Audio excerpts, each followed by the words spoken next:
Okay,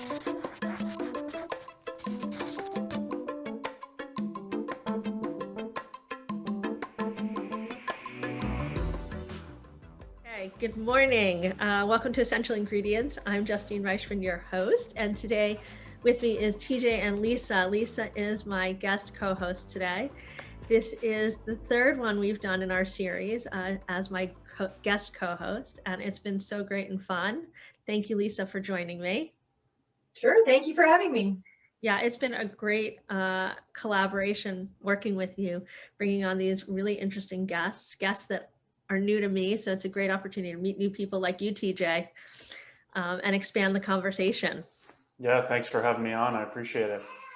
So Lisa, just, for those that haven't met you before, you want to just give a quick intro into yourself for some new listeners, because every week we get new listeners, and that's a really great thing. So I just want to make sure that our listeners get to hear who you are a little bit. Sure. My name's Lisa Johnson, and I'm an independent consultant and a business owner based in Raleigh, North Carolina. I'm also an adjunct assistant professor at North Carolina State University, and I've spent lots of the last years trying to understand why we leave so much food in fields on farms, why so much food is unharvested, yet healthy, nutritious, safe to eat, and good for us. So yeah, it's a kind of a part of food loss and food waste, and I've developed a huge network of partners over time, and my work is usually focused on measuring what's left behind, which is a form of preventing food loss. And I'm just curious, I got to ask, so food loss was a new word to me like 3 podcasts ago when we started talking about this. Were you using the word food loss before that conversation that we had? Or you Definitely. were, yeah. This was way before this conversation that we had. This is just new to me. It's just new to you, Justine. Yeah, food loss and waste are 2 different things, and they're often broken out like that. But different organizations use different definitions, and so my definition might be different than yours. So most of the time I just say food loss and waste. It kind of covers the whole supply chain. But recently, since I work mostly in the field, I have been looking at losses in the field as with a different lens and seeing it more as growers could see it as an opportunity. And I've been calling it post-harvest yield potential. So I like that. Whole new ball game there. Well, just to throw this out before I want to make sure that we get to TJ and introduce him. I'm super excited for our guests to meet him. The reason food loss really sparked an interest in me and why I focused on making sure that I say that is when we had that conversation with Adam a couple months ago, what really resonated for me was that when we say food waste, it really places blame. Mm-hmm, and when we say food loss, it takes that, we're not placing blame on anyone. And that whole conversation that we had for listeners that were part of it and for those that weren't, when we say food waste, that whole conversation was about what we wasted, what the farmers wasted, because the farmers didn't produce it in a proper way, or because we left it in our refrigerator and I went to the store and bought too much and then didn't prepare my meals so that I had too much waste. So I really embraced that word food loss. And I really liked that it took that away. And there is plenty of food waste in my house because I am not perfect at buying the right amounts and making sure that I prepare my meals. So enough about that, because I want to make sure that we can now talk about how we can take food waste or loss and create great products. So TJ, that's a good intro for you. For our listeners here, we have TJ, and I'm excited to introduce him to you, or let him introduce himself to you.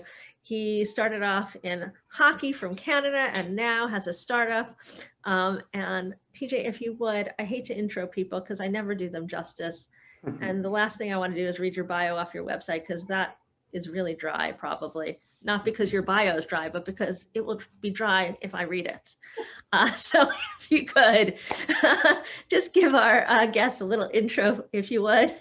Yeah, absolutely. So as you said, I have a history of being a hockey player. I played 10 years professional hockey and almost stumbled into the food and agriculture world.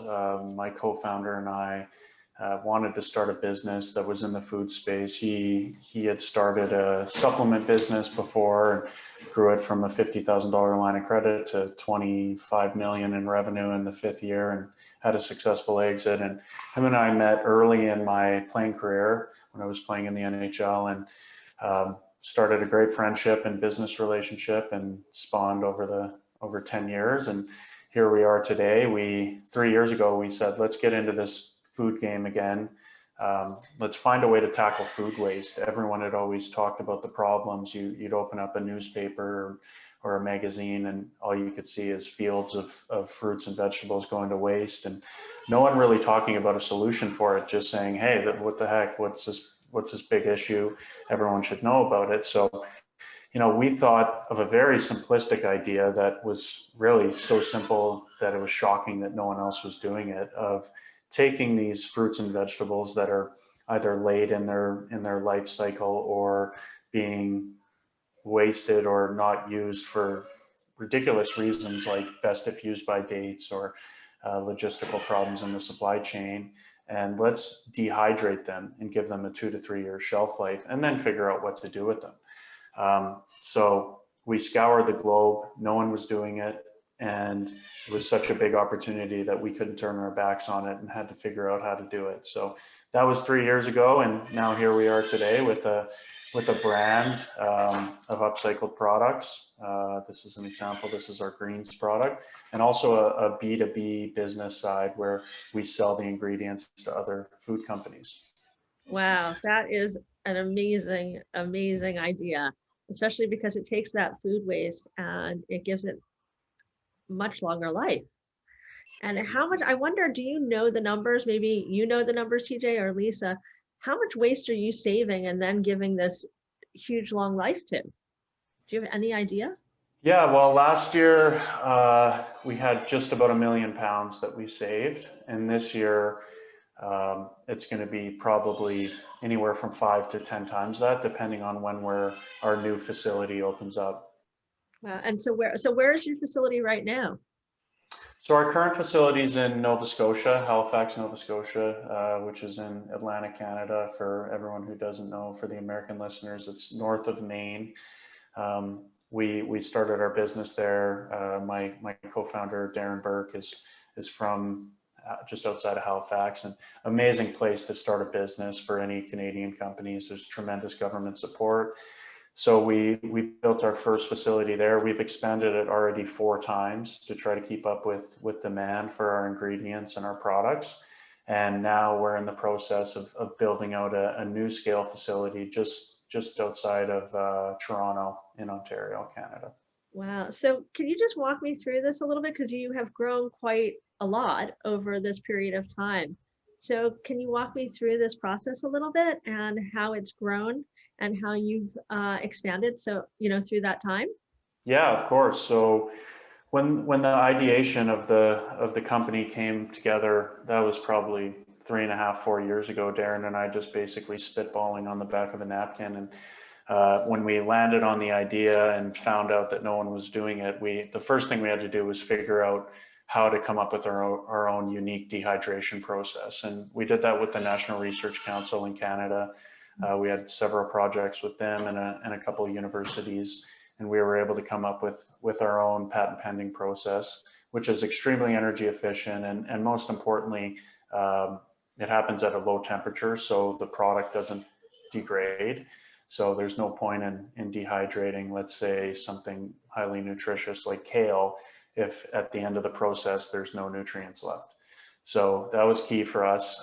That took us quite a while to figure out, and then to get through the compliance pieces of CFI in Canada and the FDA in the US. That was another added headache for us, but we were able to get through that, because anytime you say we're using food waste, people automatically think, moldy fruits and vegetables at the bottom of a green bin. But in fact, I mean, Lisa has seen this with her own eyes. A lot of this product that's going to waste is cosmetically too big, too small, imperfect, bruised, stem holes, whatever it may be. And that's why it's going to waste. So we're able to fit into that small niche where we can take this product in that stage and quickly process it into a powder or pieces, depending on what our final customer is looking for. Wow. That's great. So I got to ask, so what's your vision? So are you looking at having multiple products down the line? Well, for us, it's about expanding our operations where we can process more food waste. So right now, with our first facility in Atlantic, Canada, that we're clearly outgrowing that. So that's why we did a Series A funding round. We raised $10 million, and that's going to give us the amount of money that we need to build a truly scale facility in Southern Ontario. But from there, our vision is to expand across Canada and then get into the US, because the food waste problem is non-agnostic. It's everywhere. You're going to see it. You could basically spin your finger on a globe, drop a pin, and there's going to be food waste there. So for us, it's about getting to the places where the most waste happens and upcycling as much of it as we can into products that can be used for human consumption. Wow. So Lisa, talk to me. Like this Yeah, he's I have a great questions. resource. I mean, look at what he's doing. So Yeah. how does this compare to the other things you're seeing? How is he solving a problem that other people aren't? Well, this is, a fantastic solution for food loss and food waste. Depending, it could come from different parts of the supply chain to supply their business, right? But dehydration has been around for centuries. It's one of the oldest forms of food preservation and one of the most robust. It's, not that complicated to pull off. And so, of course, I'd be interested in all the details about your patent pending process. But having said that, it's pretty straightforward. You take out the moisture content, leave behind the nutrients, and then you can use it as a flake or powder or reconstitute it into another dish. It's a great use. And like he mentioned, it adds years onto the shelf life. So you've expanded your marketing window on fresh produce, which is, like 2 days, to, a year you can spend on figuring out what to do with it. So my question right now that came up for TJ was, what part of the facility are you expanding, or what part needed the most expansion? Do you need more dehydration lines or more storage, or what is it that you needed to expand? Yeah, so originally our first expansion was about getting a larger dehydration system, so several pieces of equipment, and then it was expanding in a new line, and now it's expanding everything. So more space. Although, to be honest with you, we haven't had the chance to inventory much product because there's so much inbound interest that the second we process it, it's out the door. And I think that's a big part in due to the growth of sustainability, the growth of food waste reduction. So we've kind of hit the wave at the right time, and we're just trying to ride it as long as we can, but also grow in a calculated manner and be able to expand and meet some of these larger customers' needs. And so where in the supply chain are you typically sourcing? Is it from farms or from distributors, somewhere in between? And I'm wondering about indoor agriculture since you're in Canada. Yeah, so it's all pre-consumer, obviously. So we have basically three main pillars of inbound suppliers. One is the farms, and that would make up at least 80% of what we get, I would say. Oh, great. And then we go from the farms, we go up to the grocers. We have a great partner with Smoothies in Canada. They're one of Canada's national grocers. We work with them at their distribution centers. So if you could picture a grocer's distribution center where they're getting truckloads of product coming in all day, every day, and let's say a truckload of bananas shows up and they're too yellow. They don't want to accept that shipment and then send it out to all of their stores in the network and have it basically rot or not last on the shelf long enough. So if the bananas turn, if they get spotted or a little brown, consumers aren't buying them because end of the day, we have this expectation of perfect produce. So as the grocer, it's a waste of money for them to accept that shipment and then send it to the stores, pay more money to throw it out in the end. So before we came along, they would call whoever that company was that sent them the bananas and say, hey guys, they're too yellow. They're at this stage in their life. doesn't work for us. What do you want us to do with them? And 99 out of 100 times that supplier says, you guys get rid of it for us, bill us back what it costs. And that product almost always ends up either in a landfill or in, let's say at a pig farm or a cattle operation, right? So now that we're here, we have the historical data and the real-time data of these kind of situations when something comes in that they're not able to accept. And we can say, oh, we have a customer that wants banana chips, or we have a customer that wants banana powder. So we'll accept that full truckload and we'll process it immediately. So that's the second step is grocers. And then the third is food processors. So a good example I like to give is a company that makes baby carrots, for example. They're just shaving down large carrots to make baby carrots. And the shavings, almost always same thing, they go to waste. I think you're blowing people's minds here because most people think that baby carrots are something else. But as a horticulturist, we hear this story all through school or coming through school. Baby carrots are just big carrots that are shaved down. I think you're blowing some consumers' minds right now, though. Yeah, definitely. So there's a company that we work with that over the course of 2 months, they have over 40 million pounds of carrot shavings. So that just gives people a rough idea of the amount of product that's going to waste just because people don't have a typical idea of where they should end up. So we'll dehydrate that and we'll sell it as carrot powder to a variety of companies.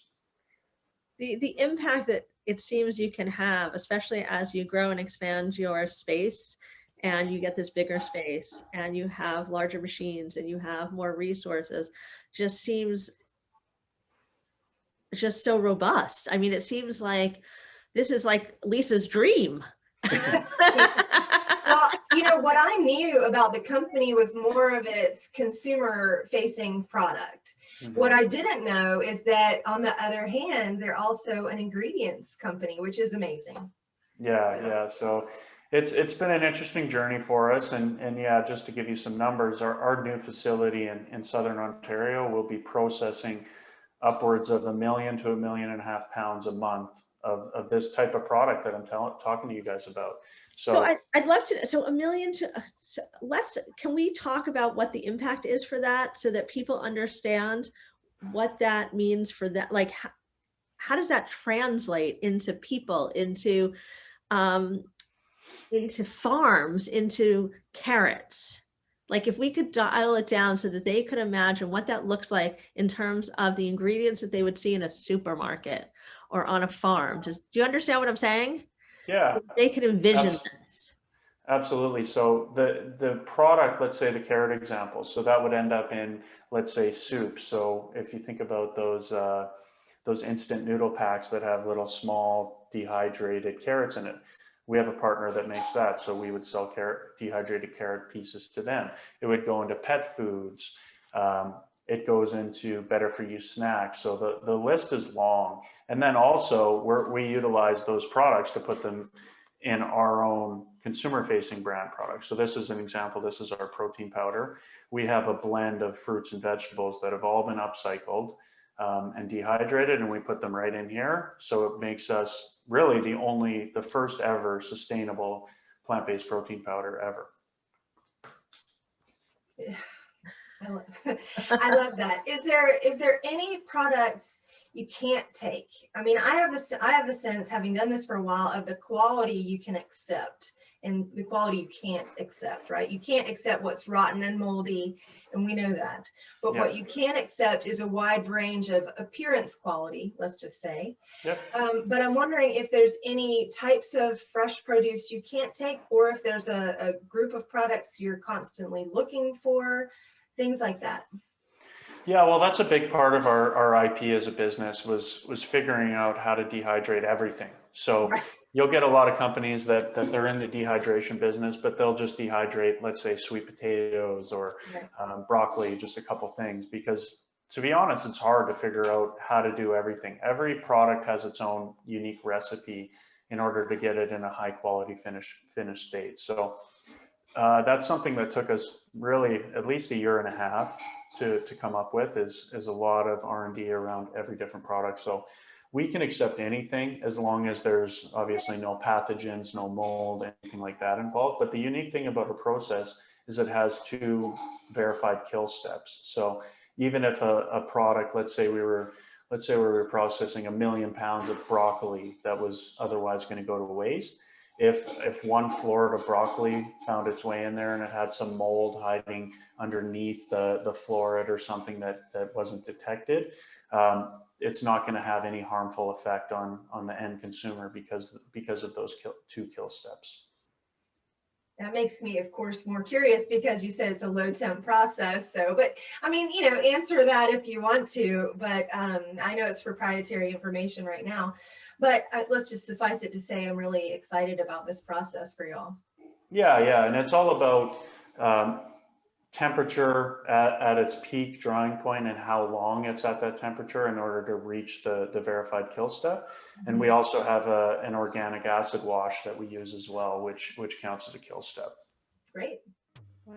Essential Ingredients is powered by NextGen Chef.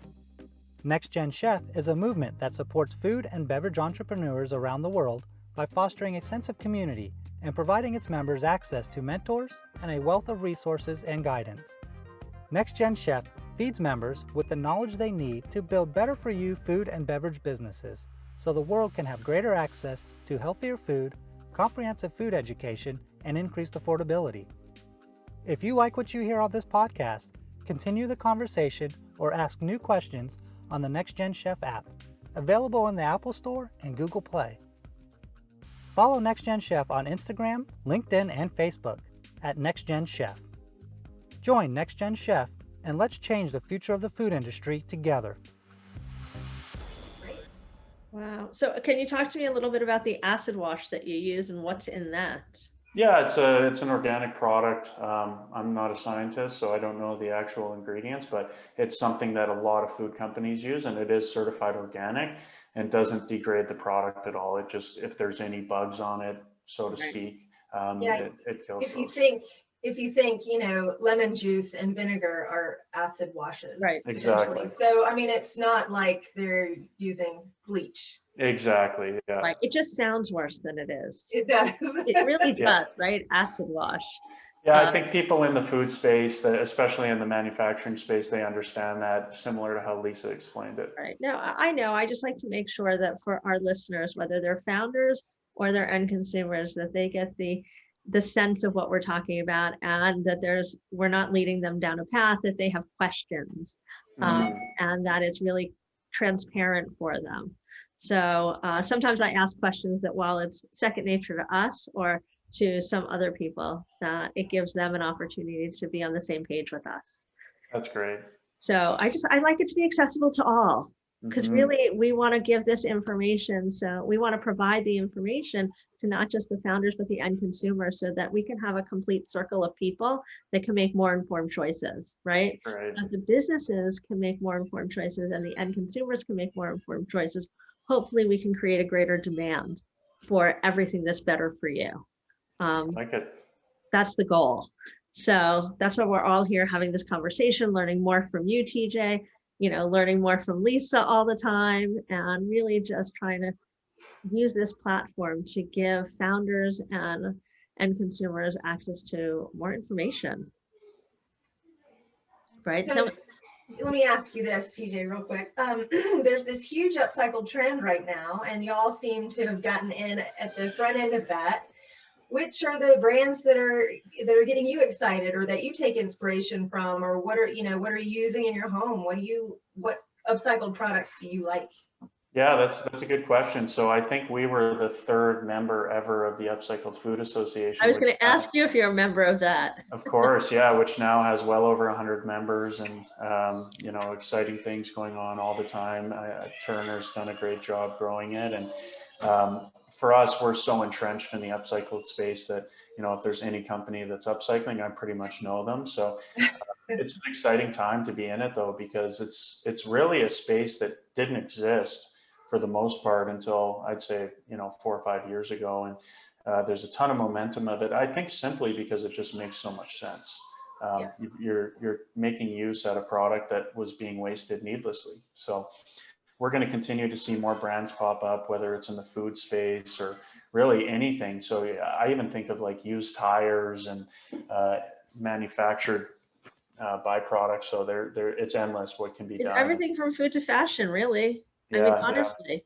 It really will cut down what's going into a landfill. And it's something that this next generation obviously is very aware of. I think the older generations, they just thought, whatever, the earth is big enough. There's no issues. You can have landfills everywhere. It'll be fine. Now that people are starting to see the effects of climate change and, myself having 2 young kids, I'm trying to leave the world in a better place than I got here. So it's exciting that we can have our small little impact. I would agree. So, I think just to reiterate, are there any other upcycled products that you really favor or that you use or that are a go-to for you? That's a good question. I think for me, it's more brands that we're working with directly that I know are upcycling because they're buying our ingredients. There's some really exciting ones. We just came out with a partnership with a company called Happy Planet. They're making a smoothie product and using our ingredients in it, which is really cool. That's going to be, I think last year they sold well over 2 million of those products. So you're just expanding the growth of upcycling, and the people that have never heard the word, they start to understand, oh, you know what, they can connect the dots, and it's pretty simple. So Happy Planet's a really cool one. There's always products that have been around for a long time. Like I subscribe to Imperfect Foods. They're an amazing brand, inspiring and at the impact that they've made. I think, I don't know the number, but I feel like they just came out with their report on how much food they saved last year, and it's millions and millions of pounds. So love seeing businesses like that grow, and I'm glad we're a part of it.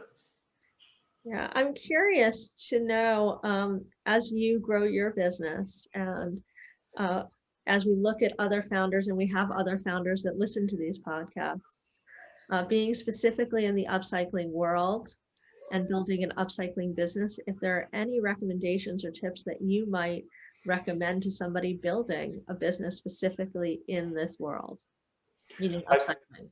Yeah, I think the first thing is partnerships, right? So you got to find who your partner is going to be. For us, it was all the farms initially, and Sobeys, our grocer partner, and just add value to them. So the Sobeys example, they were paying a tipping fee to get rid of the product and throw it into a landfill. We came along and said, instead of saying, we'll cut your tipping fee in half, we said, you don't need to pay a tipping fee at all. We'll take it off your hands. So it's automatic value for the business. And that's something you need to offer to any partnership, and find the opportunity within that on what your actual product's going to be. That's a great recommendation. I love that, because I know that in every industry, there's different problems people are solving and different ways to navigate your way into the business. Mm-hmm. So that's a really good tip. Thanks for sharing that. No problem. So yeah, and then for end consumers that are just learning about upcycling, is there anything that you think is really important to understand about upcycling that they might not understand? Yeah, I would say just that preconceived notion that the product that you're getting was waste because it was, moldy or gross or should have been waste. The fact of the matter is, at the end of the day, it shouldn't have been waste in the first place. And the founder that created whatever the business is was just smart enough to see that. Right. I think that's a really good point. Sorry, Lisa, go on. Yeah, well, the resources that are sort of sidelined or abandoned in our supply chain are just that. They're resources and should be seen as an opportunity, not as waste. Hence your new word. Yeah. Oh, yeah. I almost forgot it. Post-harvest yield potential. I like Exactly. that. Yeah. Well, I mean, there's potential in anything, like TJ mentioned, used tires or what have you. It's just kind of when we start tackling these issues and incorporating those waste streams, we're heading in a more circular direction. So if we can promote circular agriculture or circular economy, all of that is sort of a regenerative mindset, right? Just like you were talking about earlier. Mm-hmm. So, we have to think about the end the end use or the end of life for these products, almost before we put them out there. But yeah, you know, tons of what makes me excited and makes me laugh sometimes is these companies who have been upcycling for generations, and they just are now realizing that they can use that term and promote themselves in that way. I think it's really funny, but you know, there are companies that for centuries have been taking advantage of these waste streams, but now we just have a more fun way to talk about it. It's just that they were visionary, you know, in their time, and continue to be around because they were so resilient and using something that other people thought was worthless. It's true. I think a lot of times there's a lot of words now that we use, right? That we didn't think of using before. I mean, it goes down to like vegan and kosher and all these things, and they become interdependent and interdisciplinary, and they all fall under all these different umbrellas. And now we're labeling all these different things, right? And I think that it's really important to maybe just focus on what's really important. And upcycling, there's a message in there and there's an impact in there that's implied. And so it changes the impact, it changes the purpose of the product, right? TJ is creating this product and he's got an implied intention there in what he's doing. He's not just building this product, he's using waste, and he's doing it mindfully and masterfully, and the impact that and I don't want to speak for you, TJ, but there seems to be a trajectory here that you're going to have a really large impact that's going to continue to grow exponentially for the foreseeable future. And so when I see that, that gives me inspiration, and that is, you know, something that I would want to aspire to in a company that I'm growing to build, right? So I think, you know, being part of something like that is really aspirational. So I like this upcycling thing, and I like how we are creating these different kinds of niches and being part of them now, even though before people were creating these businesses and they didn't realize what they were doing, but to now realize that they fall into these. I don't know if I'm talking in circles or this is making sense. No, it's great. And, you know, I think like I said earlier, you're going to see more businesses popping up that are doing exactly that. And the more the merrier, really, because there's so much food waste that, you know, even at, let's say, 5 facilities across Canada, we're taking a small chunk out of what the waste really is. Yeah, and you're doing it very thoughtfully, and it's on purpose. Yeah, and that's what I love. And I love that it's on purpose and you're doing it. And I can't wait to hear. I mean, I always like to know and ask. You're doing right now, you have a purpose and it's clear, and we can see what you're going to do in the next year, 2 years, 3 years. But I'd love to ask you, what's your big vision? How do you hope to change the future of food in the long run? Yeah, that's a big question for sure. And I always try to come in lower than what our actual goal is, because then you're not disappointing anyone. But to be honest, I think what we've done at Outcast Foods is we've created the first real scalable solution to food waste. And for us, it's really on us now to expand in the right way, to bring on the right partners, to grow the vision of what food waste is and what upcycling is. So it's a big mission for us to tackle. But to be honest, even in the last year, the growth that we've seen and the growth that's happened in the whole market, it leaves me optimistic on what our future is going to hold.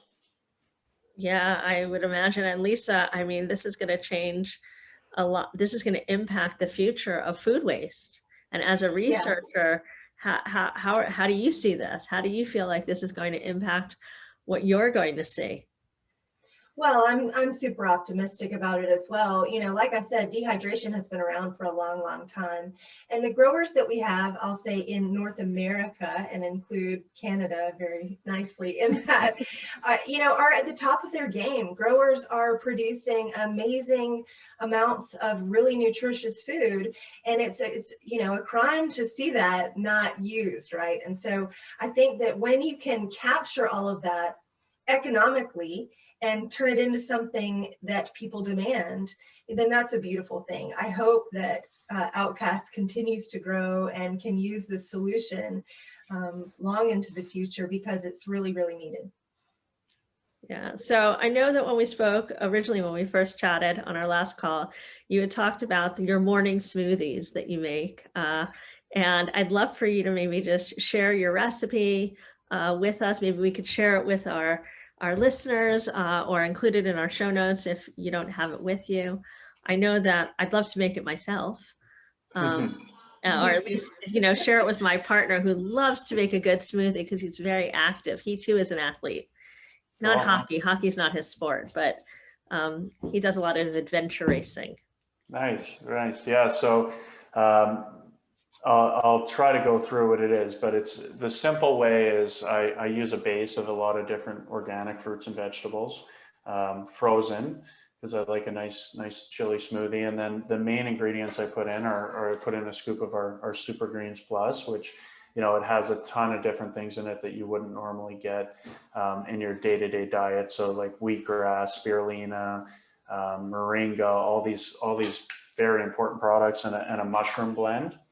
And then I put in a scoop of our Plant Strong protein, which also is loaded with a fruit and vegetable blend, digestive enzymes, probiotics, so on and so forth. And then I add in some typical things, some chia seeds, hemp seeds, different nuts that I have around the house, some more unique products like pine pollen powder and I think we're going to need this in a written form, though, just for all of our listeners, including myself, Lisa, and Tim, so that we can actually get into the kitchen and make this. I'm happy to share it. And so while I know that Lisa and I are going to get some product, how would everybody else get product? Yeah, so the best way to go is just outcastfoods.com. We always have amazing deals on there. And is there a deal that we could, that's a special deal for our Essential Ingredients and Next Gen Chef listeners? Well, that listen to the whole podcast here today. Yeah, to be honest, I think if they just go on the site, I'm serious. We always have crazy deals on there. Our marketing team likes to push the boundary to get this product into people's hands. So that's where you're going to find the best deal is directly on the site. All righty. Okay.